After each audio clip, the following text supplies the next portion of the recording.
হাতিরঝিলে আজকে এসে মনে হচ্ছে যে বিদেশের কোনো হাতিরঝিলে আসছি। আঁকা আরও খালি হওয়ার কথা ছিল, বাট এখনও অনেকেই আসে, হয়তো কালকে তারা চলে যাবে যাদের গাড়ি টাড়ি আসে আর কি। এরকম ঢাকা থাকলে এরকম একটা পরিকল্পনা যদি করা যায় যে ঢাকা থেকে অনেক মানুষ আসলে বাইরে চলে যাবে তাদের জীবিকার প্রয়োজনে, কারণ অধিকাংশ মানুষই গ্রাম বা নিজের বাড়ি ছেড়ে চলে আসে ঢাকা শহরে নিজের জীবিকার প্রয়োজনে, জীবিকার তাগিদে।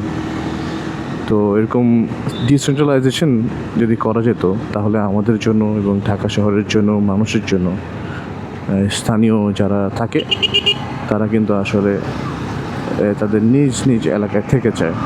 প্রত্যেকটা জেলায় যদি আমরা ভালো কর্মসংস্থান করতে পারি তাহলে দিন দিন কিন্তু ঢাকাতে মানুষের আশাটা ক্রমাগতভাবে কমবে, বরঞ্চ ঢাকা থেকে অনেকেই তার নিজ নিজ জেলায় বা নিজ নিজ গ্রামে চলে যাবে যদি তারা ভালো কর্মসংস্থান এবং ভালো চিকিৎসা সেবা বা অন্যান্য সেবাগুলো পেয়ে থাকে। আশা করছি যে আমাদের দেশটা সুন্দর হবে, পরিবর্তন হবে। তাই আমি নিজের থেকে আমার নিজের যতটুকু দায়িত্ব আমার দেশের প্রতি, আমি চেষ্টা করি যে আমার দায়িত্বগুলো আমি সঠিকভাবে যেন পালন করি। যেখানে সেখানে ময়লা না ফেলা, বাইক যতটুকু আমি চালাই যেন আমি আইন কানুন মেনে চালাই, আরেকজনকে যেন সমস্যা তৈরি না করি, এগুলো আমি আসলে মেনটেন করার চেষ্টা করি।